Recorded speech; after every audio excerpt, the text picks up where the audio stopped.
Hi, Adam and James. Thank you so much for joining myself and Rob on the Hart Square podcast today. It's really great to have you both join us. Before we get into the topic of how digital can enable hybrid working, I hope you could both just give a quick introduction to yourself and also a bit about Smartdesc, if that's okay. And if I could start with Adam, please, that'd be great. Yeah, thanks, Ellie. Thanks for having us today. Yeah, my name's Adam Monks. I'm the chief exec and co-founder of Smartdesc. We're an IT services company based in the charity sector, so almost exclusively all of our customers in the sector. We are 10 years old just last month, and we have 70 staff, and we work with just under 50 charities. So a good breadth of understanding what's going on out there, and sharing that knowledge across our customer base. Thanks, Adam. I'm James Field, Customer Strategy Director for Smartdesc. So my role is really about helping the charities that we work with think about their IT strategy. Obviously, most charities don't have the luxury of in-house IT, and even those that do, those guys can find it really hard sometimes to put their head above the water and actually look strategically or from the top down at where they should be going for their technology and their roadmap. We have the luxury, as Adam said at the beginning, of working with about 50 or so non-profit organisations, and so all of that good practice and innovation and lessons really that we see across the sector, we're able to bring to these organisations and help them think about what is good practice, what does good look like, and where they should be going. We'll then bring in our other teams to then do those things like typically the cloud migrations, cybersecurity improvements, the IT help desk, and that sort of thing, either complete outsourced or in a hybrid model alongside those in-house colleagues that I mentioned. And yeah, thanks for having us along today, Ellie. No problem. Yeah, thanks, guys. I think it'd be good to hear excuse me, what you're seeing in the conversation around like hybrid working and the technical solutions that you guys deploy, etc. So yeah, it'd be really good to have a chat. I think maybe that's the place to start. Is that there is this contentious debate going on at the moment about kind of return to the office or hybrid working patterns, what patterns should look like now. And yeah, I suppose the question is whether we should return to a traditional way of working, or yeah, what do you see and what do you think you can contribute in that area? Yeah, sure. I think certainly hybrid is here to stay. I would suggest. I think the numbers of days in the office is probably the thing that's being debated a little bit across different organisations. But whether that's a total free for all in terms of you come in when you want to come in, whether it's a day, 2 days, 3 days, 4 days that you need to come in, I think that's going to vary across organisation to organisation. But the important thing is to support, support that hybrid way of working, because however many days you're in, there'll be, I'm very, very rarely in a meeting now if I'm in an office where everybody's in the meeting room or everybody's on Teams. It's largely now a number of people in a meeting room together and a number of people calling in from Teams. So you've got to have that technology in place to make that hybrid meeting experience work well. So I mean, we can potentially get into that a little bit more in the conversation, but I don't know if you'd have any thoughts on that, James. Yeah, I think it's here to stay. I think there's some of the leaders that I speak to are trying to get their staff in more, actually. They're trying to encourage people to come back in. There's almost people aren't coming in enough, and they obviously as a leadership team value that in-person collaboration.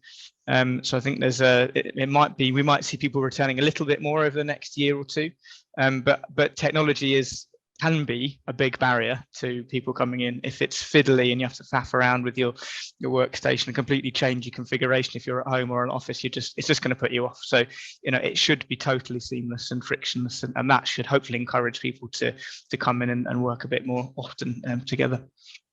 Yeah, I think you've got to. It's almost like the technology needs to draw people back to the office than than promote remote working at this point. It was Mm-hmm. before the pandemic. It was like, let me show you how we can do this, and you can have people working flexibly. But now it's flipped over, hasn't it? To okay, everyone knows they can work from home, so what's the point of coming in? And you need to show. You certainly don't want the experience to be less effective when you're in the office. And that's the thing you really need to make sure you're getting right. Yeah, and I think that's the interesting point, Adam, in fact, what both of you just said, because I agree. We're seeing, leadership teams encouraging people back to the office, not full time, nothing along those lines, and where we've all got kind of comfortable with how we can work remotely, and we all know how, we all vaguely remember how to work in the office. But it is this kind of hybrid piece. And Adam, you said that most of your meetings now, there's a group of people in person together and a group of people remote.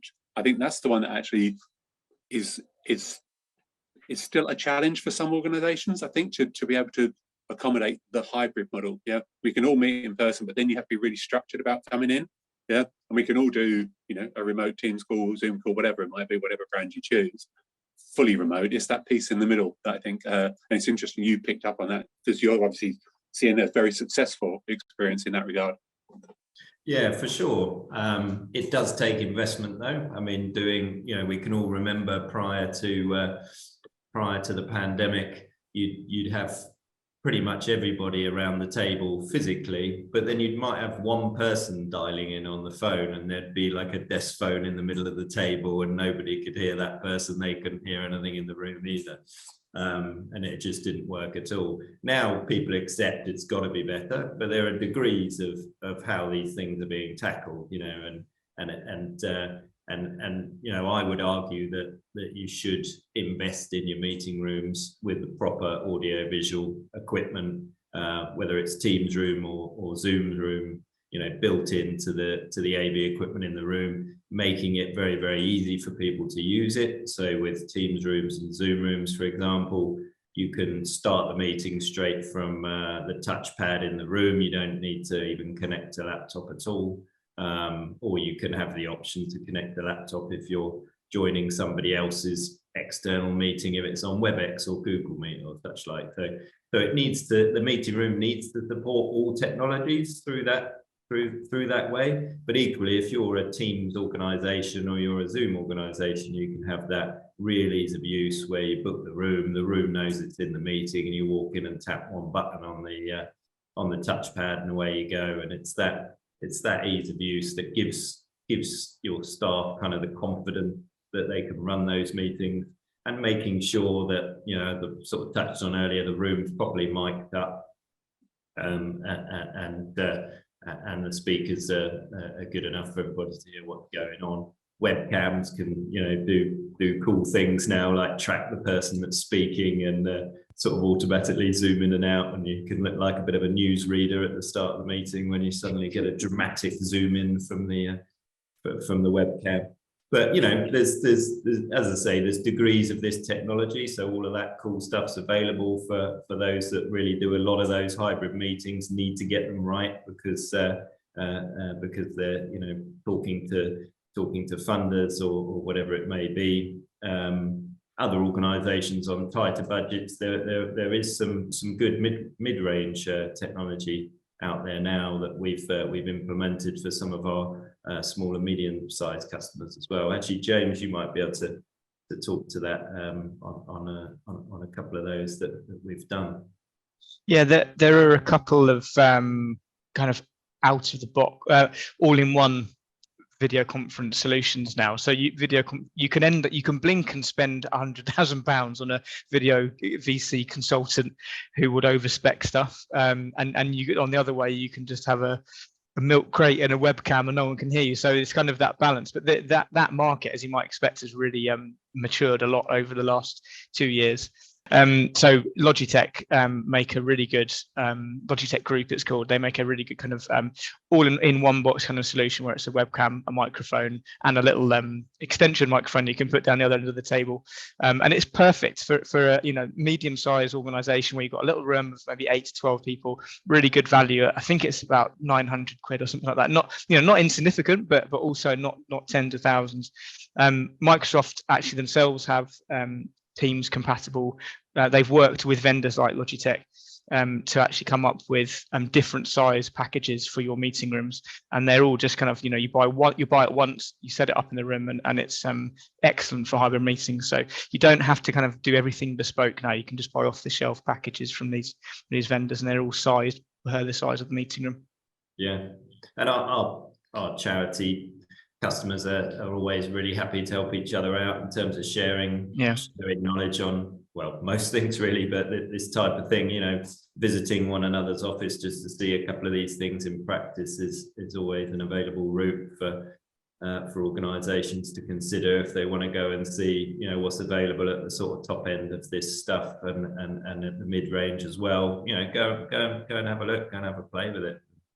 Either, you'll have a friendly charity that will let you do that, or the certainly we can help with taking you to they have showrooms and things as well, so you can go and play with it as well. But so some options there for different degrees of quality and expense on this stuff. Yeah, I think that's really interesting, because I think there is a perception, certainly with the people that I talk to, that that hybrid meeting capability does exist, and it is out there now and it's being deployed, but that it comes with a significant price tag, and hence it's a bit of a barrier for people when, well, certainly it's a significant consideration for people when they are looking at what this working model can look like and how it can work. And without knowing that the technical capability supports a good experience the way you've been describing, they're then thinking that they have to get really structured on, okay, everyone comes in Monday, Wednesday morning, etc. So we're losing that kind of the benefit of the flexibility. So but your experience is very different. I think also, and sorry to cut in there, but you're absolutely right in terms of that. There are mid-market solutions, like I mentioned, that Logitech group. I'm not a Logitech salesman, by the way, but it just works really well, and it is relatively affordable. And I think that the other barriers around making it easy to work is things like staff have a laptop and you just have USB-C docks on your desks, and they just come in. All desks just have one single USB-C cable. You plug it in, it connects your two screens, and it charges your laptop, and you just work. Staff don't even need to bring in the charger. They just have a rucksack in their laptop. It's really, really lightweight. They just can work from any desk they want. That kind of technology, they take that same laptop home. They've got the same USB-C dock. £100, they're at home, that they've got their home monitor and they just plug in. That's what we do in our office, and it just makes it incredibly easy to go to and fro. You don't have to worry about structuring it. You can get into desk booking systems. We've helped a couple of charities put together a basic desk booking system using Microsoft Power Platform instead of the dreaded Excel spreadsheet that is always out of date. So you can do that really cheaply. There are templates now for desk booking systems in Power Platform, and that functionality is included in most subscriptions already for the charities like Business Premium, Microsoft 365. So that these problems are pretty easy to solve with a little bit of thought and a little bit of planning. Sorry. Thanks. No, I was just going to say that again, degrees of these things at the more sort of top end of the desk booking world, then you can, there's the Condecos of this world and things like that, where you can then see a map of the office plan, and you can hover over the desks and see who's sitting where on any particular day. So again, you can kind of plan your week a little bit around who's in, or I've very cheekily thought I've been chasing that guy for a couple of weeks. I'm going to go and next to them today and get that thing sorted out. But no, I mean, and that's, I mean, moving away from sort of meeting rooms. That's the other thing with the office more broadly, is making it attractive in terms of considering some zoning. It's not all just normal desks. There are some bookable desks, yes. But there are desks that aren't bookable. So because people are different, aren't they? Some people really like to know where they're going to sit, and that makes them feel comfortable. Other people like to be, that don't necessarily want to kind of log in and organise themselves the night before. A bit like me, I'd rather just kind of turn up and see where I can sling my stuff. And also even considering kind of is there a quiet zone? Is there a social zone? Is there a collaboration zone? And the more and more charities you're working with are doing some really interesting things with the layout in the office to make it an appealing place to be.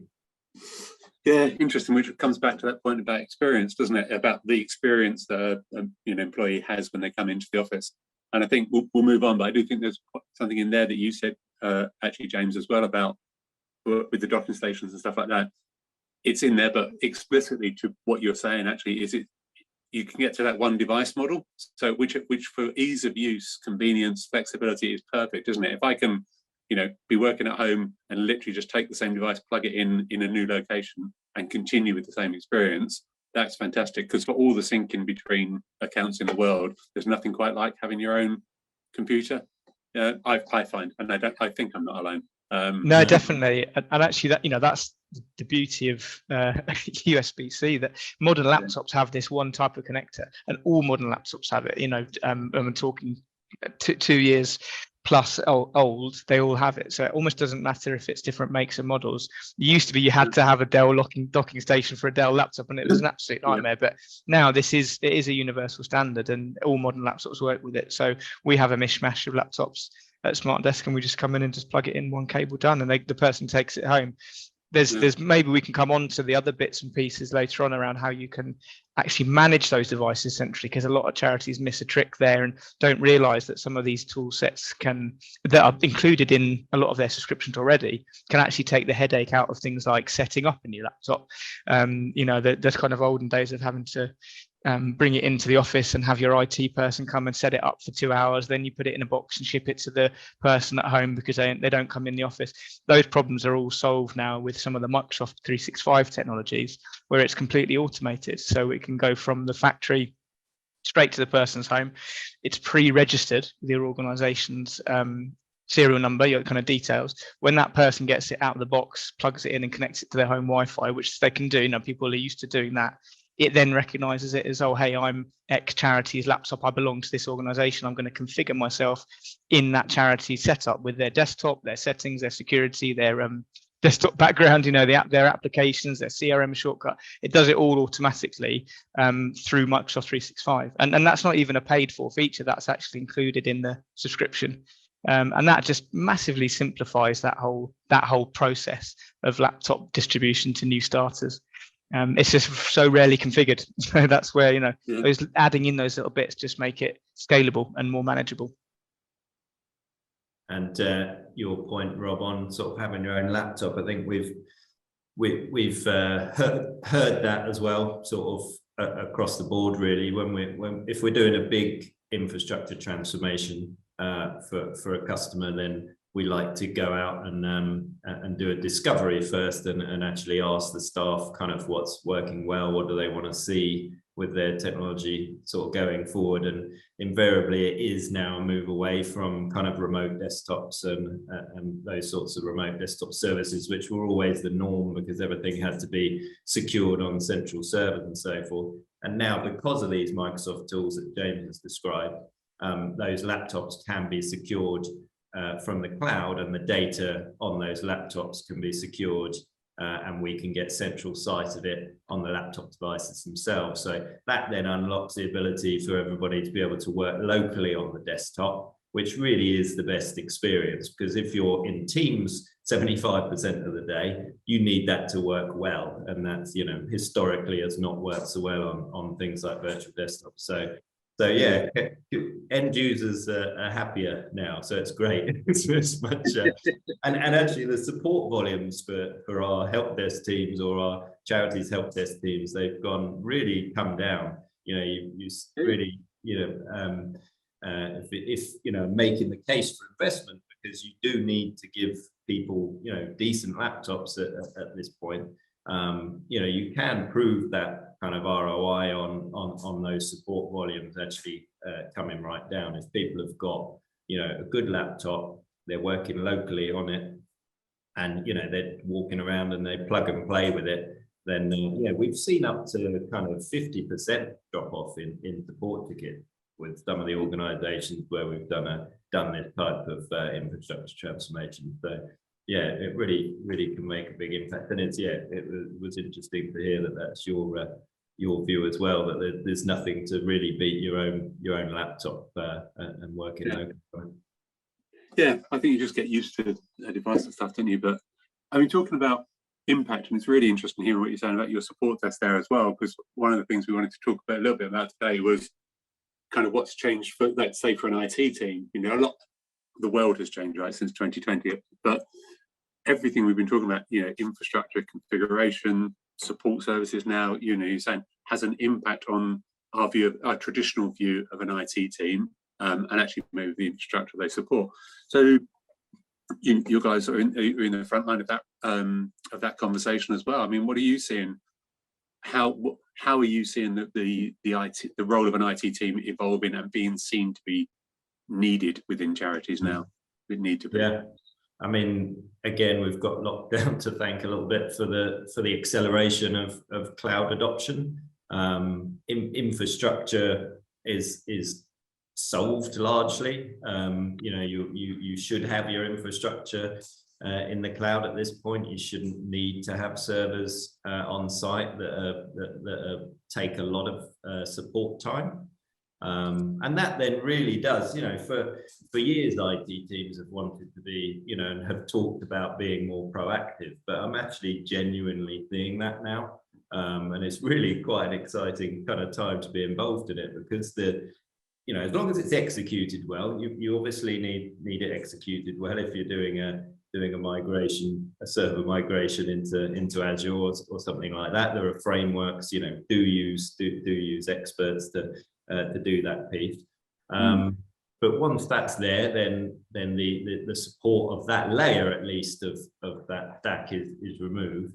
And yeah, it's freeing up IT teams, and then what that shift is being proactive. It's actually being able to go out to the organization and look for business problems to help solve, spending more time on user adoption, user upskilling, and really, you know, pushing that user training piece, and then looking at how we can work as essentially as a shift from a kind of a cost center and keep the lights on team to a real kind of mission acceleration kind of team. Let's go and see how we can help. Let's make you more confident with the tools. Let's show you how to use them. Let's work with you on something where we can automate something with you.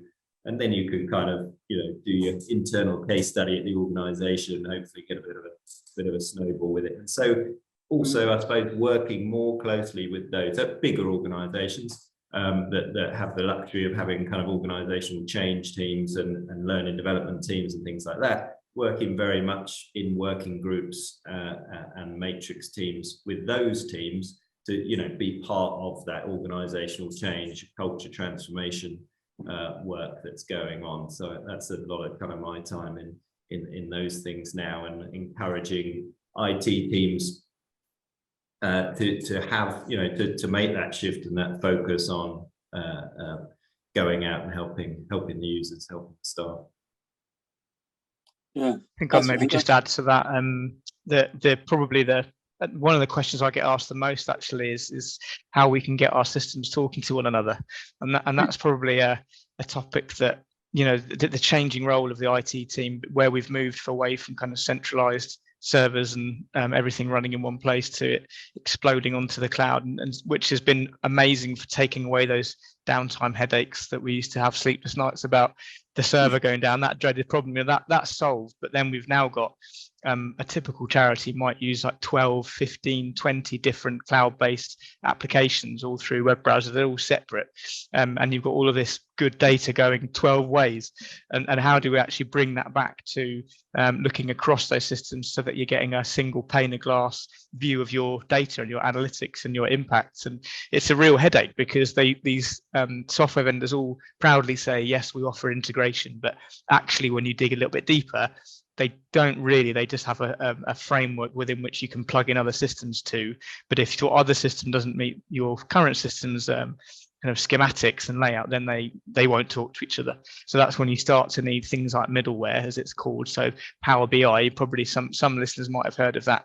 is a classic example where a tool that can take data streams from kind of 10, whatever, 20 different sources, and then map that into a single database and then report on it. So that's a really kind of hot area at the moment because of this explosion of cloud systems to try and get a central view of all of that data. Yeah, that's really really interesting, because there's something cyclical there, isn't there? Because charities, particularly, I think, have traditionally been had like data dotted all around the place, using very focused, very point solutions for each kind of discrete piece of each task, almost activity they wanted to do. There was a wave then, probably in the mid 2010s, something like that, of organizations seeing the challenge with that and starting to try and centralize and bring things back into one solution, let's call it that. And that brings its own challenges, because that doesn't work exactly the way anybody wants, right? It's everyone's compromised. What you're seeing then is, like you say, there's then a proliferation of cloud-based systems, which are far harder to control, because anybody can spin one up, right? As in sign up for one. But you're seeing the conversation now turn into how you allow that, which enables your workforce, but you capture the data, you centralize, and then can put the data to work for the charity as a whole. That's my kind of playback on what you've said. Is that? Yeah, absolutely. And I think that's probably, this kind of middleware layer that like Power BI or Zapier is another one. They've got more affordable, more flexible. You don't need coding skills particularly. You would probably need to use a consultant to set something up at first, but actually it's becoming a bit easier now to get all of these pots of data from different systems talking to one another in a central place. There are phrases like data warehouses now, or data lakes, the concepts that, all of these different sources, it doesn't kind of matter, they all just pour into this central lake, which is kind of just can be limitless, it's vast, but then you can report on that. So you're kind of, I don't know what the acronym is, but you're sort of centralizing your data output, even though you're using like 5 or 6 different systems at once. It kind of doesn't matter. So you're not restricting the end user to one clunky remote desktop system. But it takes a lot of doing that, getting there. The journey is easy, and I think there's all organizations want that. They want to be what they call IDOs, insight-driven organization. But I think there's still quite a lot of education to go on with kind of leadership teams, boards and stuff about what it actually takes to get there. And one of the things that, organizations are at different stages in the journey of this. Some organizations are there, some organizations are somewhere through it. Some organizations are kind of don't really know where to start as well. And one thing I've been seeing more and more is being asked about data, and organizations not having any sort of data capability at all. And then, us having a conversation, making the case for thinking about data a bit like IT now. You need people, whether it's a team, whether it's a partner, but you've always had IT teams, and that's understood. But now you need a data team, and there's not really any question of that in my mind. But for some organizations, that's still quite a new thing to consider, like a new concept and a new area they need to invest in, which in charities is always difficult, because you want your money going towards your charitable aims, and anything that's centralized and seen the cost is a difficult thing to kind of get through. But it's hopefully those kind of COOs and resource directors and chief exec that I guess need to make the case for investing in something over quite a long-term strategy, putting those foundations in place, and saying, look, here's a business case, this is what it's going to take, and actually you might not really see very much back in the first 12 to 18 months, and then you're gonna, but it's once you've got those foundations in, and the proper teams around it, the experts that know how to operate it, then it really will revolutionize your organization. But it's because it's a big investment and it takes time that it's hard. The temptation can be to do a little bit towards it and spend a little bit and try and get there, but that can be that can be really tough to actually make that transformation that they're after. Yeah, so I guess the key there, as you've described it, because like you say, there's a lot there's a lot of setup and transformation to get from where we are to where we want to be, right? So when you're looking at return on investment, which the business case has to describe, is it about taking that long? You have to have the long view. You have to be strategic, understand upfront investment, and then play back across different areas, like whether it's managed services, whether it's having data teams. Just overall, is that where? I suppose I've changed the question. How does a non-profit, a DO or whatever, actually, how do they go about calculating the ROI, I guess, of these kinds of investments? Yeah, I think there's probably a couple of ways to do it, but I mean, in the vast majority of charities, people are the most expensive thing on the sort of balance sheet. So investing in ways to make those people more effective, and also make decision making more likely to be successful, which is obviously what data does, is the way to think about it. So if you consider the cost of your people and frame it in that way, and actually what you're doing here is giving them all 10% more productivity, for example, then that should hopefully be what people can identify as value in doing this. And you can then break down into there are ways of, like we talked about before about the support ticket reduction. There are ways, if you agree some measures from the outset that can go into the business case, then you should be able to measure and prove those things, and whether that's to get across kind of the organization more broadly. But Microsoft use a term for I can't remember what it was they were referencing. It was something to do with hybrid working, but they described it as the aggregation of marginal gains, which was a really nice term to think about. Yeah. all these little steps forward everywhere, and then the cumulative effect of that is significant for you as an organization. So you do need to go out and find all these areas that you're going to improve and measure those, and then kind of what's the cumulative effect of that.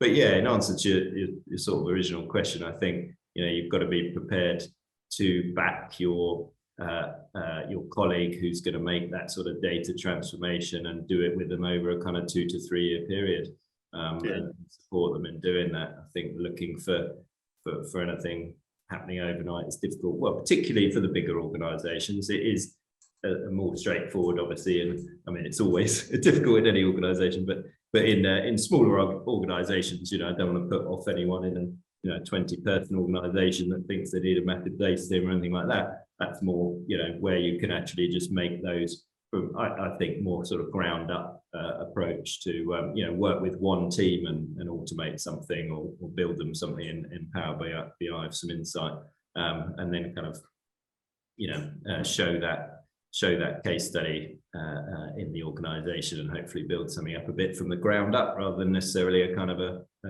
top down major transformation, which can comes with its risks, obviously. So top down and bottom up approaches, depending on kind of culture, I suppose, a little bit, size of organization, a little bit, appetite, all those things. Yeah, and like you say, it's about what's appropriate for any given organization, isn't it? Hence, it's not like a one size fits all. You've got to actually work it through. Yeah, probably for another day, because I'm conscious of time, but there was something in there also I wonder about. It's probably just an extension too far, but about whether organizations have kind of calculate the cost of making better the cost differential of making better decisions. Yeah, you make fewer mistakes, you make more informed decisions. Yeah, you therefore waste less time, get fewer things wrong. There must be. You'd think you could if you had, with the time, if you had the time or whatever, but as you say, it'd be a hugely worthwhile exercise. No reason why you couldn't look back, could you, as an organisation, and go through your last 5 years of decision making and project delivery, and then come up with a bit of a success rate, and then try and measure that through. It'd be nice. Academic exercise. Yeah, we've all heard the if I knew then what I know now. yeah, right. Cool. Yeah, no, that's really interesting. And, touching on that point about, having the long view as well, is something we sort of bring to at the end of the podcast episodes as well, is just exploring some of the trends that are upcoming in the sector, what people should be aware of. Everyone's trying to get ahead of the next thing. But I just wanted to get from you both your opinion on what trends, if you like, whether that's within hybrid working, the technology associated, or just more generally across the charity sector that you see.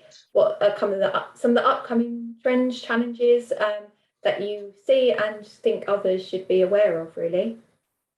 Yeah, I mean, we've come in here, James, to with your view, but we've touched on a lot of them, being insight driven and more data led.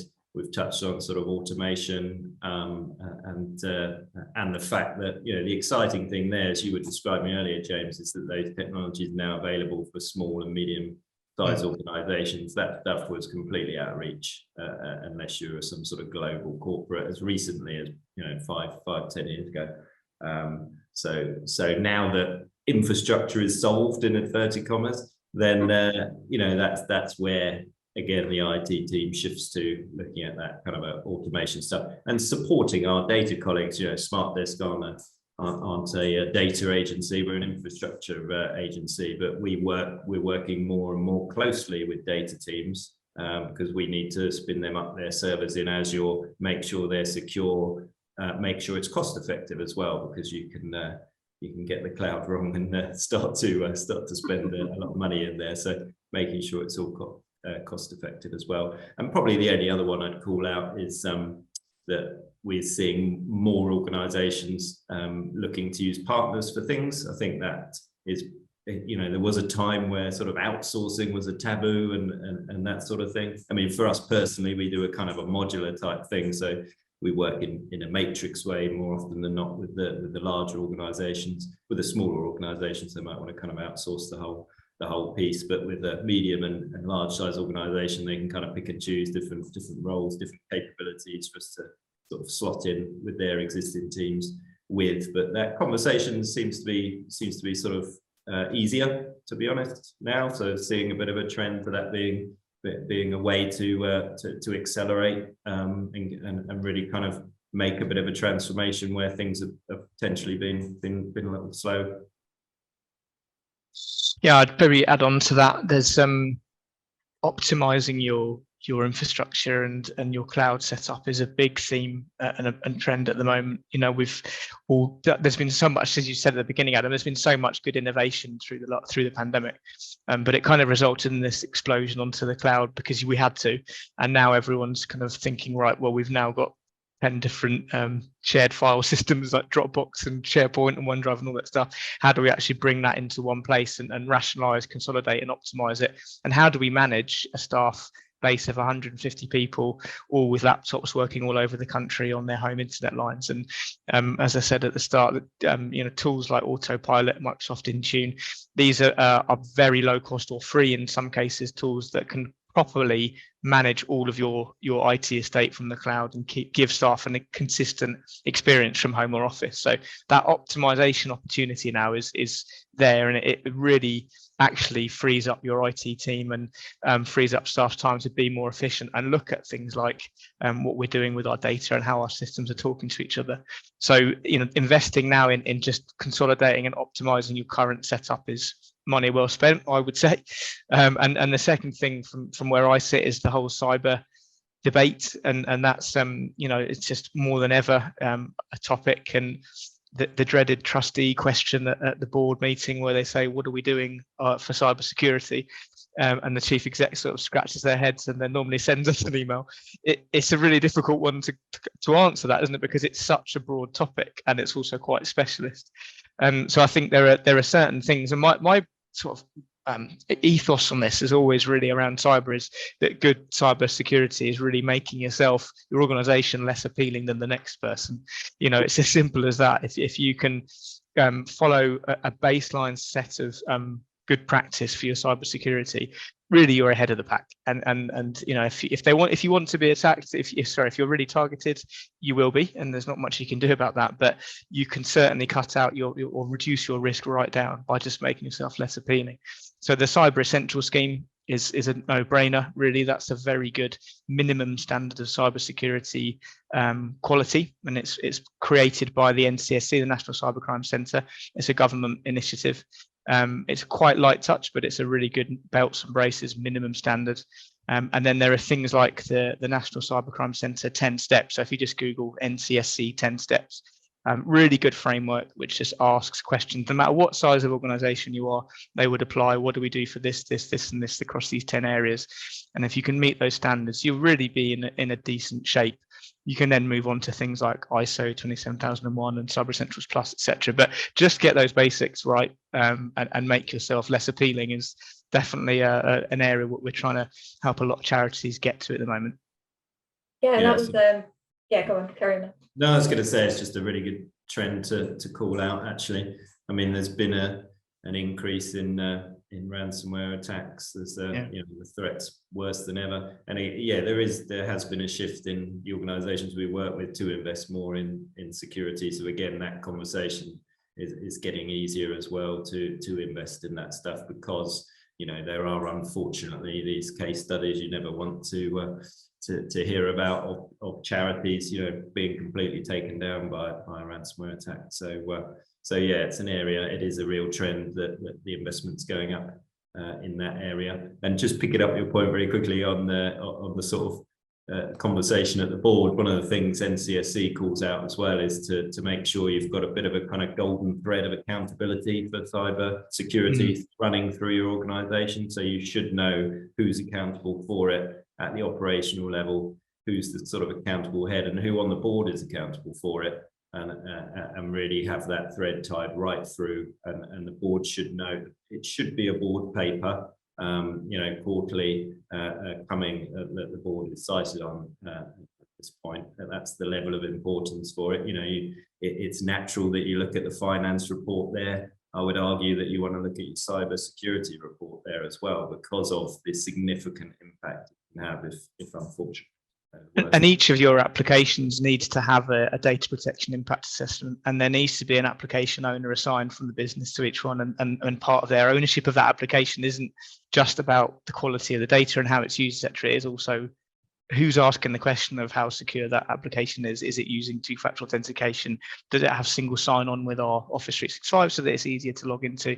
All those kind of things, so that it can't all roll down the hill to IT to then suddenly say, well, why has Salesforce been hacked and why are we using it? Well, actually, IT weren't even involved in that initial discussion. So it is a kind of a joined up thing, as you said, Adam, like that accountability thread weaving through the whole organisation. We could do a whole other podcast on cybersecurity, couldn't we? But there's so much to go for. We could, yeah. Well, we need to be proactive as IT teams, I think, to take responsibility for the whole organisation's IT security, and we just need to push more to get on the agendas.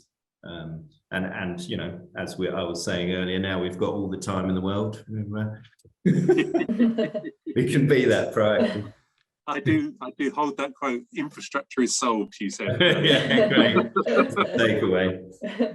So cool, that's great. No, that's something we're seeing a lot of actually as well. The threat around cyber security and people's concerns around it. So it's really great to get your thoughts and sort of practical sort of tips on that one, which is really great. So thank you for that. And I'm just conscious of time, so I think that's going to bring us to the end of our podcast with you today. I know obviously we could talk loads more about all the various different things, but we spoke about cybersecurity, hybrid working and all of that. But just want to say thank you so much for joining us on the podcast today. We really appreciate you sharing your thoughts and expertise on these topics. So thank you.